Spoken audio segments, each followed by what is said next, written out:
नारायणं नमस्कृत्य नरं चैव नरोत्तमं देवीं सरस्वतीं व्यासं ततो जयमुदीरयेत्। मूकं करोति वाचालं पङ्गुं लङ्घयते गिरिं यत्कृपातमहं वन्दे परमानन्दमाधवम्।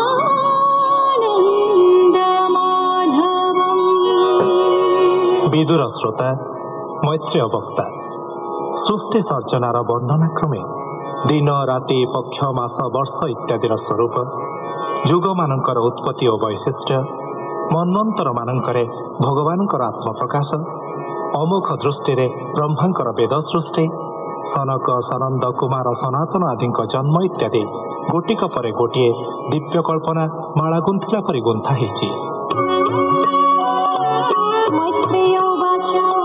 हे पुत्र रोदन न कर परिविवचन तोहर रोदन कलु आगे जेणु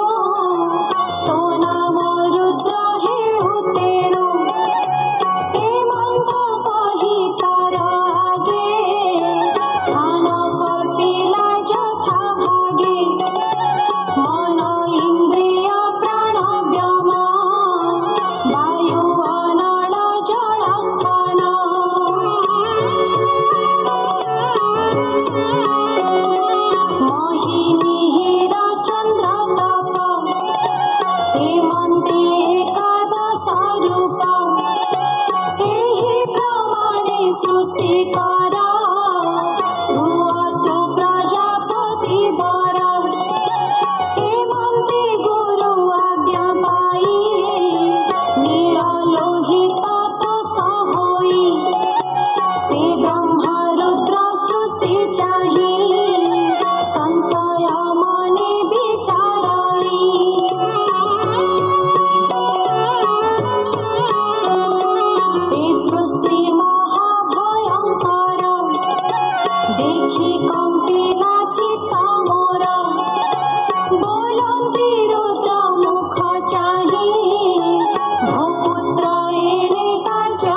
ब्रह्म करी अपर सृष्टि मने स्मरी तक्षणे ब्रह्मा निज पिंड तापे होइला बेनी खंड से बेनी खंड ब्रह्मा देहे नारी पुरुष बेनी हुए पुरुष खंड ताहा तनु से हेला स्वयं भुव मनु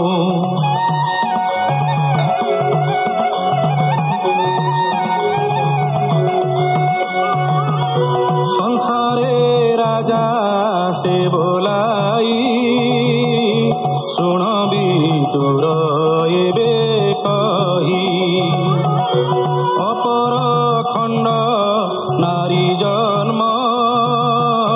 होइला सतरूपा नाम मनुर पत्नी से होइला मैथुने सृष्टि उपजिला पंच संतति तार तहु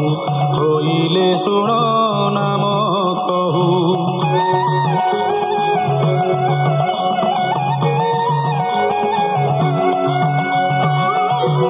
उतान पाद प्रिय व्रत आगे होइले बेनी सुत अपरे जात बेनी कन्या जगन्मोहिनी अनुपमा आकुति देवहूति बेनी प्रसूति नामे कन्या तिनी से मनु कन्या दान कला आकुति रुचि विप्रे देला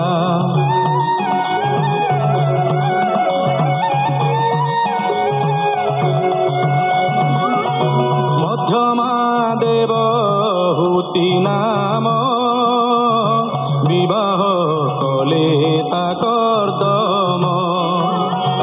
तृतीया नाम जे प्रसूति ताहाकु दक्ष प्रजापति ताहांक गर्भु नाना मते संतति पुरीले जगते हेमंत भागवत वाणी मैत्रेय विदुरे बखाणी एणे हरिंकी करी लये ब्राह्मण जगन्नाथ कहे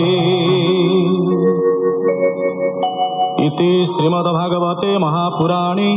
पारमहंस्यां संहितायां तृतीय स्कन्धे नाम 12 अध्यायः। मनुवाच भोनाथ तोहर आदेशे सृष्टि मु करिबि विश्वासे मु सृष्टि सर जीवी काहि ए जळे धरणी तो नाही तार उद्धारे यत्न कर जेमन्ते सृष्टिर संचार।